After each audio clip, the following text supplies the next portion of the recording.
Hello my dear friends and welcome back to the Nurses Hub. So today we are going to study regarding the anatomy of the spleen. So basically whatever the things we want to study, I have already written down on the blackboard as you can see.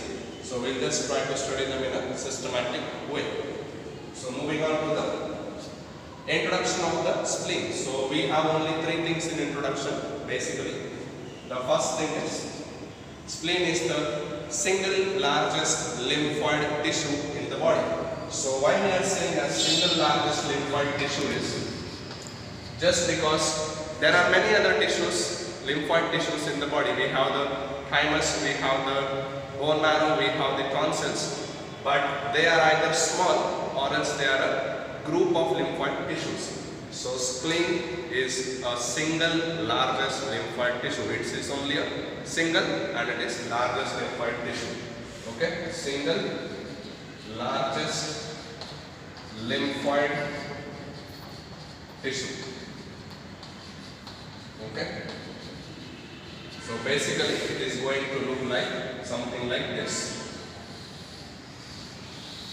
So this is the single largest lymphoid tissue. Secondly, in our introduction we can add it is reddish brown in color, which is similar to the liver also. Reddish brown. Reddish brown. And third thing which we can write down is it is soft and friable in nature. Soft and friable.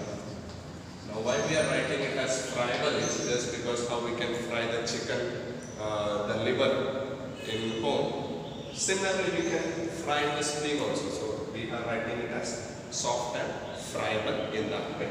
Okay, so this is all about the basic introduction of the spleen. So next thing we are going to study about the location and dimension. So these two things we will study together. So in order to study them, we have a formula of odd number, that is 1, 3, 5, 7, 9 and 11. So these numbers we are just going to put it for the location and dimension of the spleen. Now just pay attention here. 1 inch is the thickness of the spleen. So thickness usually is this one. So this is the thickness, okay, which is 1 inch. Okay. 3 inch is the width. So width is like this. So this is the width. Okay, which is 3 inch. And 5 inch is the length. So this is going to be the length, which is 5 inch. Okay, so these are the three things. One is the 1 inch, the thickness, 3 inch the width, and 5 inch the length. Okay. Next is 7. So 7 is the weight. Okay. Now 7 is 7 ounce, which comes around 200 grams. Okay. So 7 ounce, which is around 200 grams, is the weight.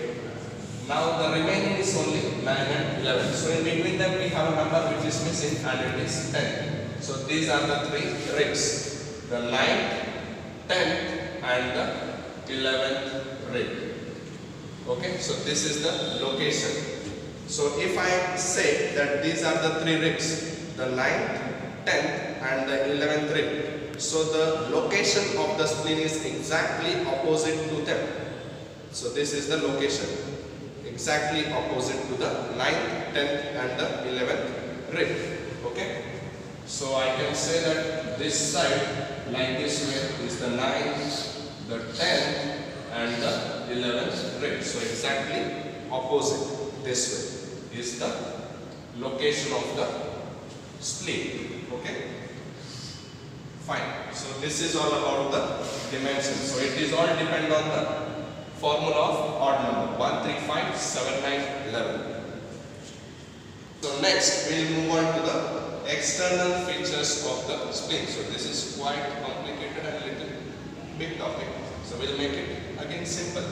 So for studying the external features of the spleen, we have a small formula and it is called as base. B-A-S-E. Okay. B stands for border. Border. So it has got 3 borders. A stands for angle. Okay, angle. It has got 2 angles. S stands for surface. Okay, so surfaces are 2. And E stands for end.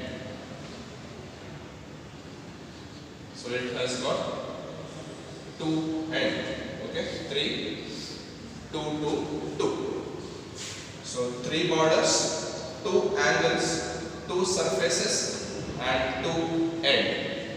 So on this we are having the external features. Now let us put it on the spleen. So coming to the borders, we have 3 borders. Okay, the superior border, the inferior border and the intermediate border. Just pay attention here. This is the superior border. Okay, superior border. This is the inferior border. Okay, this is the inferior border.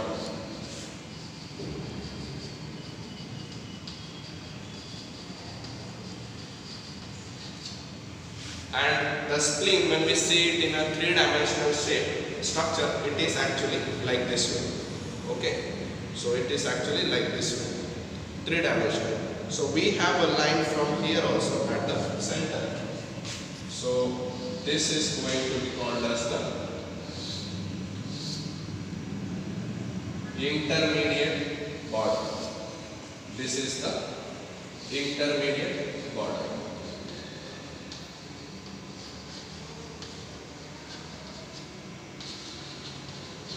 Okay, clear about the borders? We have 3 borders: the superior border, the inferior border and the intermediate border. Okay. So next we move on to the angles. So these are the 3 thoracic vertebrae at the back. You have this T9, T10 and T11. So when you make a plane, this is your 90 degree and this is your 45 degree. So the spleen is exactly located here. Okay. So it makes an angle of 45 degree with the T10 vertebrae or the back. Okay. So this is your 2 angles it is going to make. One is posteriorly and one is anteriorly. Okay. So one is posterior basal angle and one is anterior basal angle. So both is going to be 45 degrees. So angles is finished. 2 angles. Next we move on to the surfaces. Okay. So it has got 2 surfaces. As I told you, if this is the spleen, this surface where all the impressions are there or the attachments are there is the visceral surface. Okay, and this surface, which is exactly plane, it is smooth. That is called as the diaphragmatic surface. So we can just mention it out here. This particular surface from front side when we are seeing, it is called as the visceral surface. Okay, we call it as visceral surface. Okay, and back side it is completely smooth. That is called as the diaphragmatic surface.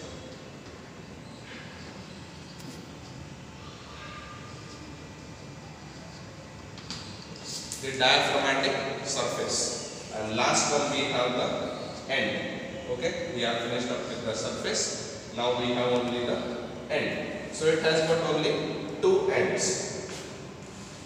One is this, which is the posterior end, and one is this, which is the anterior end. Okay, the posterior end and the anterior end.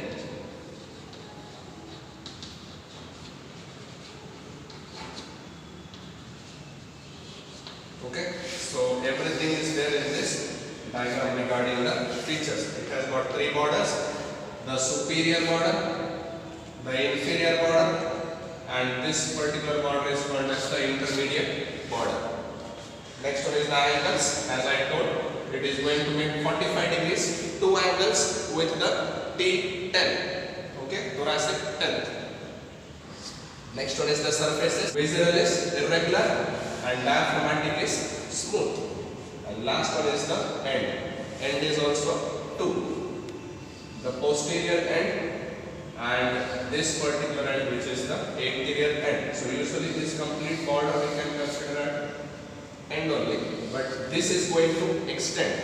So this particular end is going to extend up till the mid-axillary line. So when you consider the axilla and you draw the line center at the mid-axillary line, this particular border is going to reach, and the posterior border or the upper border, it is going to reach up till the upper border of the left kidney. Okay, so this is all about the external features. Fine. Next is, in the external features we even have the impressions of the spleen. Okay, so when we talk about the impression of the spleen, what basically the impression means, when we give a just thumbprint on the paper with the bluing, what happens is the thumb impressions get printed over the paper. The same way, there are some nearby organs of the spleen which gives the impression over the spleen. So their impressions are, we can see on the spleen. So this is the just a basic diagram of spleen. This is your intermediate border, and we can consider this surface. So as I told you, it's a three-dimensional diagram. So we'll just see about the impressions of the spleen. So this particular area, which you can see, we have got the colonic flexure impression. Okay, so here we have the colon like this. Okay, so this is the colonic flexure impression. Okay, this is one. Next one is, you have at the top. Okay, this particular area, the biggest impression, which is caused by the fundus of the stomach. So here is the fundus of the stomach, which gives the impression, and it is the biggest impression. Fundus impression. Okay. Next one, this side. This side, we know that this is the inferior surface, so we have the impression of the left kidney. So we know this is the kidney, right? So this is the impression of left kidney. Now we even have the adrenal glands on the top, right? So adrenal glands are usually this side. So these are the adrenal glands. So both the kidneys we have. So this impression is going to be on the kidneys. Okay. Now here between the colon and here we have the hilum. You know what is hilum? Hilum means where the all blood supply for the spleen gets in. So this particular region is the hilum. So from here the splenic artery gets in, the splenic vein is also there, and the venous drainage also comes out. Okay, so between the hilum and the colon impression, we have the tail of the pancreas. Okay, this is the tail of the pancreas which is entering here. So tail of the pancreas is also going to give the impression. Okay, between the colon and the hilum. So these are all the impression. This is pancreatic tail impression.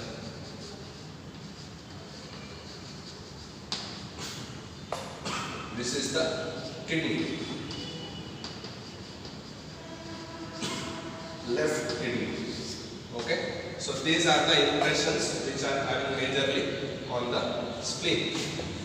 This side the fundus impression, this the colonic impression, this side we have this one as kidney impression, the left kidney, and between the hilum and the colon impression, whatever the gap we have, in that we have the pancreatic tail impression. Okay, so these are the impression 1, 2, 3, 4 and this one. Okay, so 4 impressions we have. Done. Last thing about the external feature is the hilum. Okay, so as I told, if this is your spleen, basically it is a three-dimensional diagram. So center we have this hilum. Okay, so this particular structure where the blood vessels are going and coming out and giving the blood supply, draining out. Okay, the venous drainage, the lymphatic drainage and the blood supply towards. So it is the hilum. Okay, it is just like a cleft, an opening for the spleen. Okay, for intake and the output. So this is the hilum. Okay, so this was the last part of the external feature. We will see regarding the blood supply and venous drainage. So we'll make it very short and simple. Okay, so this is your spleen. This is your hilum. Okay, so this is your splenic artery. Okay, splenic artery, which is going to supply the blood to the spleen. Okay, this is all about the blood supply. So now this region from where the splenic artery reaches the hilum is called as the line of renal ligament. Okay, so I told you here is your left kidney impression and this is your left adrenal gland or the suprarenal gland. Here is your colonic impression and between that we have the pancreatic impression. So this particular artery which is going just above the pancreas is called as the splenic artery and it is the branch of celiac trunk. This is very important thing. Okay, this splenic artery which is supplying is a branch of celiac trunk. So this is all about the blood supply. Now we will move on to the venous drainage, the last part. The venous drainage is carried out by the splenic vein. So when it comes out, we have the splenic vein. So this vein is behind the pancreas. Okay, which I am drawing here is behind the pancreas, and it is coming and joining the superior mesenteric vein. Okay, this is the pancreas. Okay, this is the neck of the pancreas and it is coming and just behind the neck it is joining with the superior mesenteric vein and then it is giving the venous drainage there. Okay, so this is all about the spleen. We have finished up with all the written down things. Okay, so here we conclude the topic. Okay. So any of the doubts or clarifications are there regarding the spleen, kindly let me know in the comment section. Thank you.